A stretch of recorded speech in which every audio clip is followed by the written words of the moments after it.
Hello, hello, hello. Ẹ̀yin èèyàn mi, ó lágbára, ó lágbára. Ṣé ẹ rí wọ́n ní ẹni tí ó bá ń wo àti sùn ẹkùn àbí àti sùn akàn bó máa pẹ́ lórí omi,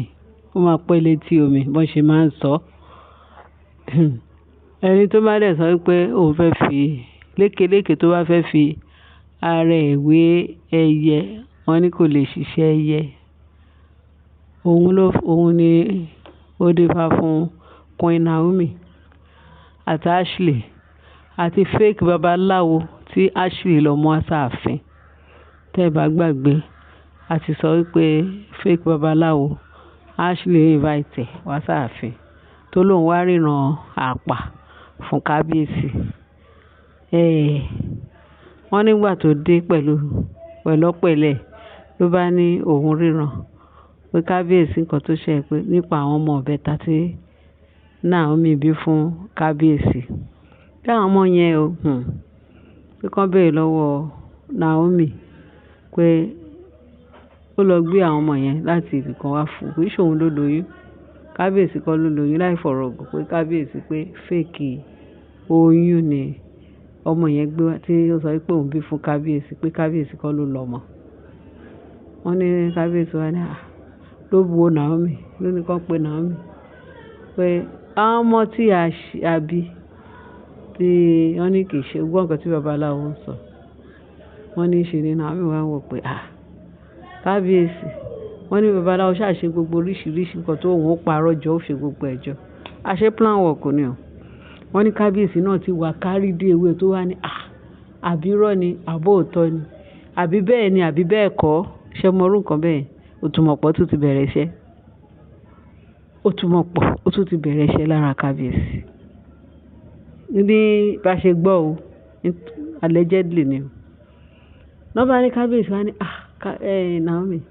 ṣé òun gbọ́ nǹkan tí babaláwo sọ? Wọ́n láwọn ọmọ ń gbọ́. Ó tún wá fẹ́ máa lọ Naomi lọ nífun. Kábíyèsí wọ́n ní ṣe ni Naomi dẹ̀ bẹ̀rẹ̀ ẹ̀kún. Kábíyèsí ìjọ lè fẹ́ ṣe yìí dáa. Paternity ta ti lọ ṣe tó dẹ̀ jẹ́ pé gbogbo ẹ̀ ló mọ̀. Báwo lè tún ṣe ń béèrè question yìí? Kábíyèsí eléyìí ò dẹ̀ tún ṣe lásán. Kábíyèsí ẹ̀ tún fẹ́ bẹ̀rẹ̀ o. Kábíyèsí ẹ̀ tún fẹ́ bẹ̀rẹ̀ àwọn pípù yìí tún fẹ́ bẹ̀rẹ̀ sí ní ṣe dà yín láàmú o. Wọ́n ní láì fọ̀rọ̀ gùn kábíyèsí ti gba ọ̀rọ̀ tí babaláwo fake sọ torí a gbọ́ pé babaláwo bá fake babaláwo jà àbí ó sọ pé ó ṣe kí ìyẹn ṣàkà. Bí ká tó sọ ni Ashley wá bẹ̀rẹ̀ sí wá jó ní ìṣojú kábíyèsí wọ́n sọ fún ẹ̀. Àná gbé ọmọ àlè aṣọ náà ọmọ ìbá ló ṣe báwọn kábíyèsí báwọn ni Naomi ṣe fẹ́ bí ìbẹ̀ta níbo náà ti ń ṣe irú kí lélẹ̀. Wọ́n ní kábíyèsí ti kárí dèwé ló bá ń béèrè question àwọn question tó túmọ̀pọ̀ máa ń béèrè àwọn òtúmọ̀pọ̀ bá ń ṣiṣẹ́ lára ẹ̀. Wọ́n bá ní kábíyèsí wá sọ fún Naomi kó sòótọ́ ta ló lọ àwọn ọmọ. Wọ́n ní Naomi máa sun kìíní kan ẹkùn tójú ẹ̀ fẹ́ yọbọ́ wọ́n ló fẹ́ sun ẹ̀jẹ̀. Before you know it kábíyèsí ní wọ́n ní Naomi bẹ̀bẹ̀ pé kábíyèsí kó fara balẹ̀ àwọn ọmọ yìí wọ̀ lónìí àtijọ́ ṣe paternity ó ti gbàgbé gbogbo àti wọnú ṣìrán ó ti wọnú gbogbo ẹ̀ kí kò bá lè wà satisfy kò síbi tó sọ pé òun kò ṣe nǹkan tó ní kóun ṣe kóun máa ṣe òun dẹ̀ ti ṣe gbogbo ẹ̀ kábíyèsí wo tún ni àjèjì babaláwo tó tún wá ń pa irú rọ́bẹ̀ yẹn again fún ẹ tó dẹ̀ ń gbàgbọ́. Before you know it wọ́n ní kábíyèsí ti lọ pé wọ́n ní Naomi ó pe uncle ẹ̀ lẹ́yìn ọ̀pọ̀lọpọ̀ ẹ̀bẹ̀ tóun ti bẹ̀ kábíyèsí uncle ẹ̀ sì gbàgbé uncle ẹ̀ tó pè uncle ẹ̀ kan tó wá ń gbà kan tí àwọn mamaláwo tó wà ní ààfin torí àwọn mamaláwo náà ń pè wọ́n nípa wá rí babaláwo á tún ní àwọn ìyá aláwo mamaláwo náà máa ń pè wọ́n ní íńtánẹ́ẹ̀tì àwọn olórí túláàsì lọ́ba ní Naomi wá sọ pé gbogbo táwọn olórí yẹn tó ń disturb Naomi ní ààfin ní tó lágbá wọ́n sì ṣe pé kí wọ́n fẹ́ ṣe gbogbo every cleanser fún Naomi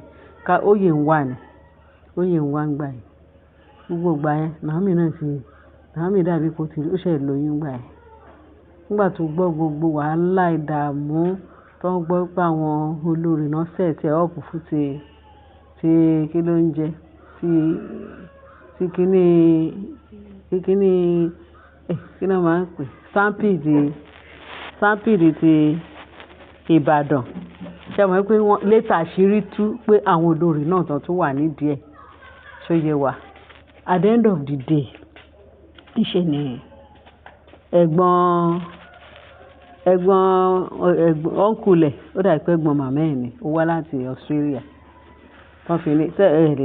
ò yẹ kẹ́ gbàgbé ìrántí àti ṣiṣẹ́ yẹn kọjá ẹ̀gbọ́n ọ̀nkùlẹ̀ tó wà ní Australia wọ́n nígbà tí yẹn dé tó bá sọ pé bóun ṣe ń padà lọ òun gbọ́ nǹkan tí ó ṣẹlẹ̀ sí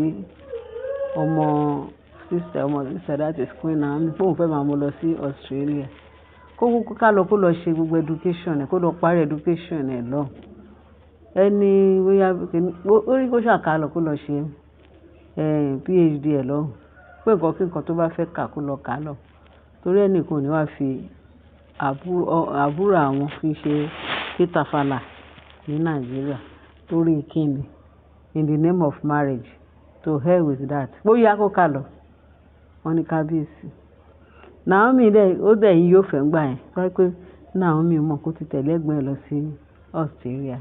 bẹ̀ẹ̀ tó dàbí ìpó mọ̀ ìpó ti lóyún kò fẹ́ lọ kò fẹ́ tẹ̀lé ẹ̀gbọ́n ẹ̀ ló bá sọ fún kábíyèsí àwọn gbọ́n nǹkan tẹ́ ẹ̀gbọ́n òun sọ ìyẹn pé wàhálà àwọn olórí yẹn ti pọ̀ jù wàhálà àfihàn yẹn ti fẹ́ pọ̀ jù fóun pé kóun mọ́ amóhun padà sí Australia kán lọ ṣe gbá kán lọ ṣàwọn kókó lọ ṣe kínní ìyẹn kábíyèsí wàá bínú sẹ́gbọ́n ẹ̀ ó fẹ́ ṣe kínní ó fẹ́ lọ ó fẹ́ tẹ̀lé ẹ̀gbọ́n ẹ̀ lọ ó lọ kìí ṣe bí wọ́n ní kábíyèsí ó seize passport ẹ̀ nígbà yẹn tẹ́ bá gbàgbé ó seize passport àti títà dé ní káwọ̀ pé ó lọ sẹ́niwìà tó bá ẹ̀gbọ́n ẹ̀ jà nǹkan tí Naomi tó bá tó bá ń kùlù Naomi jà yẹn kábíyèsí gbà yẹn nǹkan tó jẹ́ kí Naomi máa kúkú tẹ̀lé ẹ̀gbọ́n kò tiẹ̀ lè kò ní fẹ́ tẹ̀lé ni tó wáyé pé kò fẹ́ tẹ̀lé kò ní sọ fún tó wáyé pé kò fẹ́ tẹ̀lé ẹ̀gbọ́n jàre tó wáyé pé kò fẹ́ tẹ̀lé ẹ̀gbọ́n kò ní sọ fún kábíyèsí wọn kàn máa sí mi kì bẹ́ẹ̀ ti fẹ́ kábíyèsí wà nínú ẹ̀ àti pé ó ṣàì pé ojú wà nínú ẹ̀ gbà yẹn kò fẹ́ tẹ̀lé ọ̀nkùlẹ̀ lọ tó bó ṣe sọ fún kábíyèsí bí kábíyèsí kan ṣe bínú sí ìzì passport ẹ̀ òun dẹ̀ máa wo bó ṣe fẹ́ padà bó ṣe fẹ́ tẹ̀lé ṣóyè wà torí ẹ̀ kò wá tẹ̀lé lọ kábíyèsí sí ìzì passport ẹ̀ ńgbà yẹn so at the end of the day kò wá lè tẹ̀lé lọ ẹ̀gbọ́n ẹ̀ ló wá ṣẹ̀ wá pé ńgbà tójú ẹ̀ ti já tí kábíyèsí tún bẹ̀rẹ̀ gbọ́n mi tí omi ò tó gbogbo àwọn òtùmọ̀pọ̀ tó tún ń ṣẹlẹ̀ ṣẹ́wọ̀n kó ti fẹ́ sún náà mi wípé kóun kúkú lọ bẹ́ẹ̀ gbọ́n òun gbogbo wàhálà ìsìnì pé kábíyèsí gan-an tóun fi tìtorí ẹ̀ ẹni tóun fi tìtorí ẹ̀ ń gbà àwẹ̀ tó tún ń jọ̀sán pé kóun kúkú fẹ́ kan fa ọkàn wọn pọ̀ sójú kan tí kábíyèsí ti sọ pé tó tún béèrè question tí ò yẹ kó béèrè tó ti settle gbogbo nǹkan wọ́n ní because of fake babaláwo tó wá àti fake àwọn olórí ìtorí ẹ̀ náà ṣe fẹ́ tú kó bá òun kọ́ ẹ̀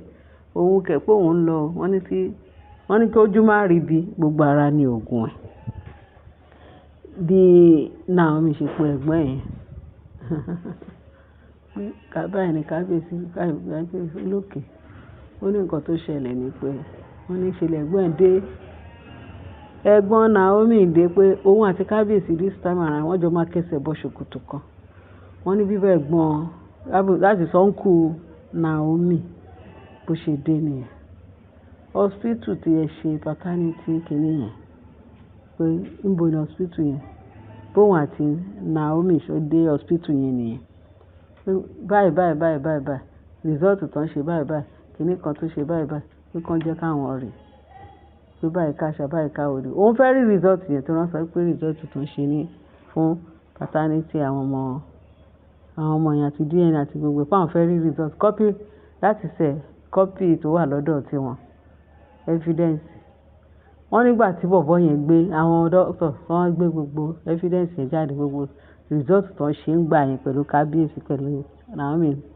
so wọ́n á gbé fún ẹ̀gbọ́n wọ́n ní wọ́n á rí pé àwọn ọmọ yẹn